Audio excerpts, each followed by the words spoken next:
So today me and Zoe are going to be talking about the case of Elisa Lam. I'm going to be talking about the actual case, and then part 2 on Zoe's channel she is going to be talking about the theories and kind of conspiracies surrounding the case, because there's a lot of crazy theory. When Elisa was a teenager, she was actually diagnosed with bipolar disorder at the Hotel Cecil. Murders and suicides happening there, dating all the way back to the 1960s. This footage was of Elisa in the hotel elevator, and when it was released to the public it went viral. Everyone was just commenting on how Elisa was acting so strange in this footage.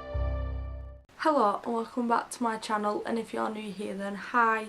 Thank you so much for clicking on this video. Please make sure you hit that subscribe button and also turn on that bell so you're notified every single time that I post.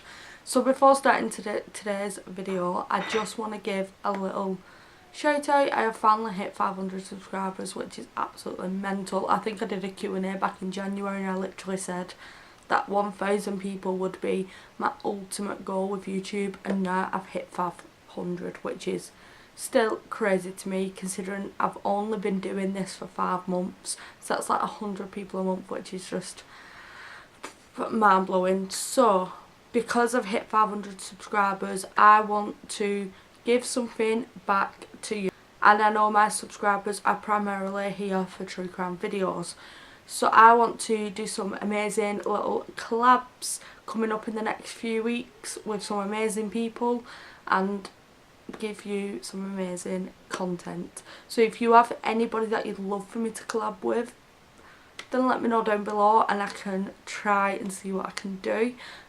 Today's video is actually a collab with one of my good friends, Mollie Westbrook. She is absolutely amazing. She is a true crime YouTuber and she is so underrated. She is just absolutely so amazing at what she does. She reminds me of Eleanor Neale so bad. So if that's the kind of content you want, then make sure you go and check her out first. So she has done an amazing job of covering part 1 to this video. She has covered Elisa Lam's case over on her channel, so I highly suggest that you go and watch part 1 before you sit and watch today's video on my channel.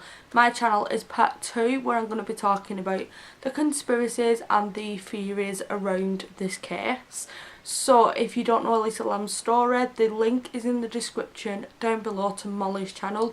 Go and watch that video, go and show her some love, and then pop right back over here to watch part 2. So let's get into the mysterious theories and conspiracies around Elisa Lam's case. The first and most strongest theory around Elisa Lam's case is that she was murdered by a hotel guest or a hotel employee, and what makes this theory more plausible is the CCTV what was taken right before she died. Experts have reviewed this footage so many times, and their conclusion on this footage is that she's playing hide and seek with somebody, that the gestures she's making and the way she's acting shows that she's playing hide and seek.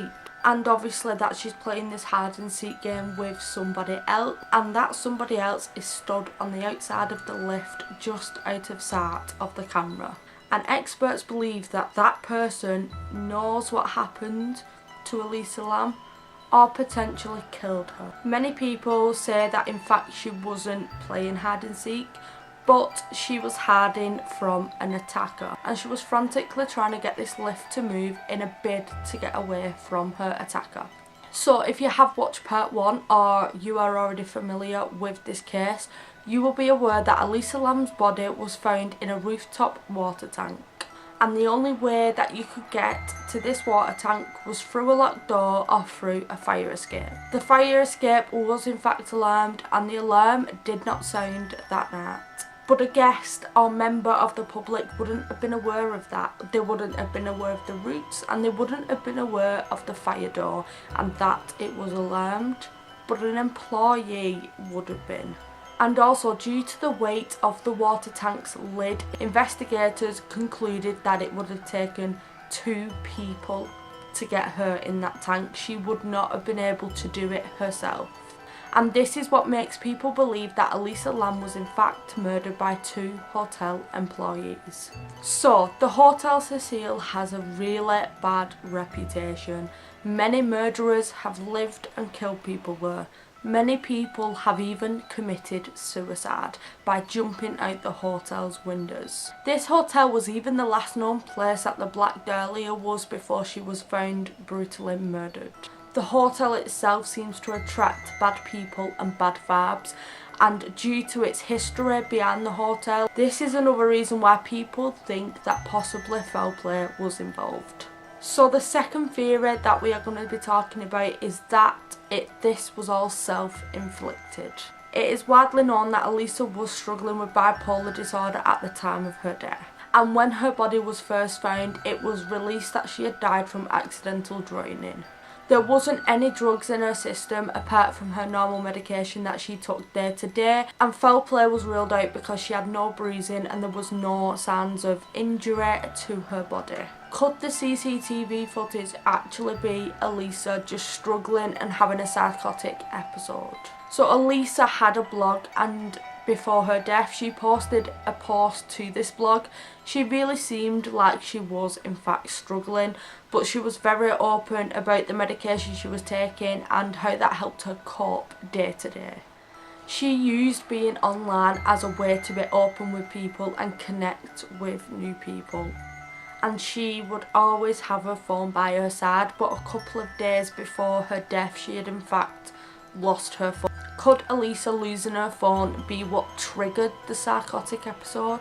Also, as someone myself who is on medication for mental health, when you're on medication, a big side effect is hallucinations, and the downside to not taking the medication when you've been on them a while is, again, not taking them can give you hallucinations. When the CCTV footage is showing Elisa in the lift, was she just simply hallucinating? Was this just a hallucination? Also, in the days leading up to Elisa's death, staff said that Elisa was walking around the hotel, but she was always by herself, and she spent most of her time alone. Now, when Elisa booked the hotel room, she had actually booked into a hostel type room, so this means she would share her space with other people. Many of the other guests that shared the room with Elisa had actually complained to hotel staff about her acting really weirdly and that they was concerned. So staff actually moved Elisa into her own private room. Yes, Elisa was acting strangely, and you can see that from the CCTV. She may have been having a manic episode, but that doesn't explain how she got to the water tank. And the third theory that we're going to be talking about today is that Elisa Lam was actually playing the elevator game. Now, this theory is more lesser believed because it's revolving around the paranormal, but I'm still going to include it in here anyway. So when you're playing the elevator game, you have to be in a lift that's at least 10 stories high. You enter the lift on the first floor and then you go to the 4th floor, and so on going on to different floors. And when you reach the 5th floor, it is believed that a woman will enter the lift. You are not allowed to look or speak to this woman, you're not allowed to acknowledge her at all. And then there's multiple tasks that you need to pass, and then once you've passed these tasks you reach the other world. Because of the CCTV, a lot of people believe that Elisa was in fact playing the elevator game. They believe that she may have got confused, ended up in this water tank somehow, not being able to breathe, and then eventually drown. What do you think? Do you think that the elevator game is a possibility? So lastly, I'm going to go over my opinions in this case, what I believe happened, and you can let me know down below if you think the same as me or if you have another theory.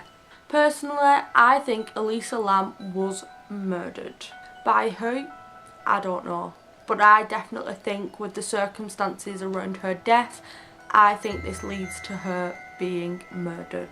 I truly believe somebody purposely harmed her. She may have been having a bad time with her mental health and suffering from a psychotic episode, but I believe this may have led the person who murdered her to believe that she was vulnerable and that she wouldn't be missed, or that if they managed to murder her, that people would just assume she committed suicide because of her mental state before. Also, for some strange reason, police had edited the footage. There was actually a minute missing from this footage when it was released to the public.